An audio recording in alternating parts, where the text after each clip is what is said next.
Dans cette troisième vidéo portant sur la vie de Saint-Germain d'Alaska, il sera question de la vie du saint homme dans sa nouvelle demeure, l'île aux épinettes. Bonne écoute et que Dieu bénisse.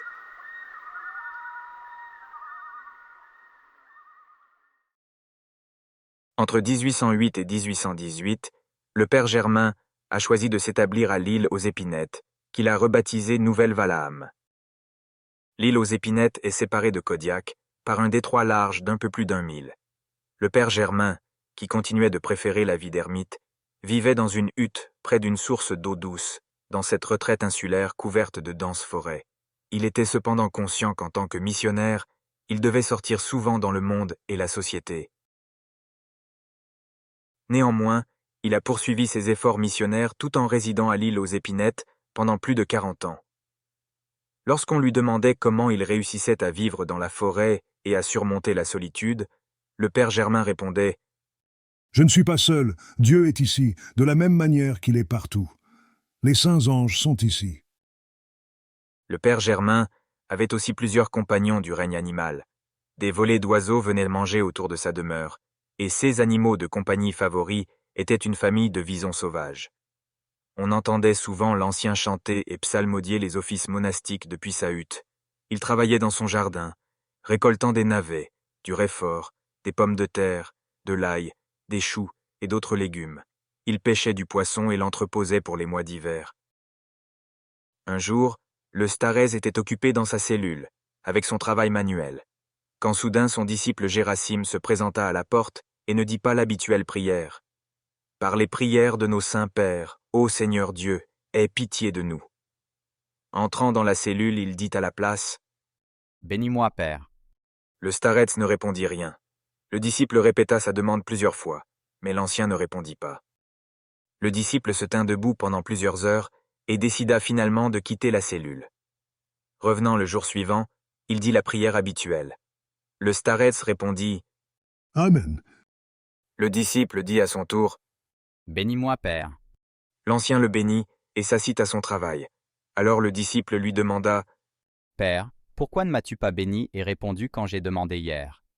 À ceci l'ancien répliqua « Quand je suis venu sur cette île, maintes fois des démons venaient me voir dans ma cellule, quelquefois sous la forme d'un homme pour quelques besoins, et quelquefois sous la forme d'une bête, et m'ont fait beaucoup de choses effrayantes et malignes. C'est la raison pour laquelle je ne reçois personne dans ma cellule sans la prière. » Au milieu de l'île des Épinettes, une petite source descend de la montagne jusqu'à la mer, dont l'embouchure est toujours couverte de morceaux de bois et d'algues amenées par la haute marée. Au printemps, quand le poisson de rivière devait apparaître, l'ancien dégageait le sable à l'embouchure de la rivière afin que le poisson puisse passer, et le premier groupe de poissons se précipitait dans la rivière. Aliaga rappelle le fait suivant. Parfois, Père disait « Va et ramène du poisson de la rivière. » Avec le poisson séché, il nourrissait les oiseaux et ils volaient autour de sa cellule en grand nombre. Sous sa cellule vivaient des hermines. Ces petits animaux, lorsqu'ils sont en colère, sont féroces et ne peuvent être approchés, mais le starets les nourrissait de ses propres mains. « N'était-ce pas un miracle que nous avons vu ?» disait son disciple Ignace. Avec la mort du starets, les oiseaux comme les animaux sauvages disparurent. Même son jardin ne produisait aucune récolte si quelqu'un y plantait de sa propre initiative, certifiait Ignace.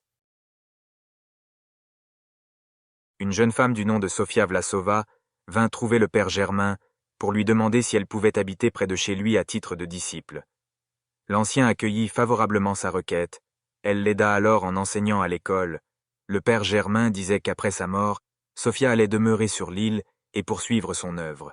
Il lui confia également le soin de l'icône qui avait été placée sur la plage lorsque l'île aux épinettes avait été menacée par un raz-de-marée. Le père Germain était de stature plutôt petite, avec un visage pâle et ridé. Ses yeux gris-bleu étaient habités d'une lueur scintillante. Il portait une blouse en peau de caribou et des culottes de toile sous sa soutane monastique. Il portait toujours les mêmes vêtements, qui sont devenus usés jusqu'à la corde, reprisés et couverts de pièces au fil des années. Il dormait peu, passant la plupart de ses nuits en prière. En guise de lit, Le père Germain dormait sur un banc couvert d'une peau de caribou, et comme oreiller, il se servait de 2 briques également recouvertes d'une peau de caribou. Il mangeait très peu, habituellement selon le régime monastique de légumes et de poissons, mais en raison de l'extrême pauvreté et des pénuries de nourriture le long de la chaîne des îles Aléoutiennes, le Saint-Synode lui permettait de manger de la viande à l'occasion. Néanmoins, il ne mangeait pas la viande comme telle, mais consommait seulement un bouillon préparé avec cette viande. Et comme moyen additionnel d'effort ascétique, il portait sur ses épaules un assortiment de chaînes pesant près de 8 kilos.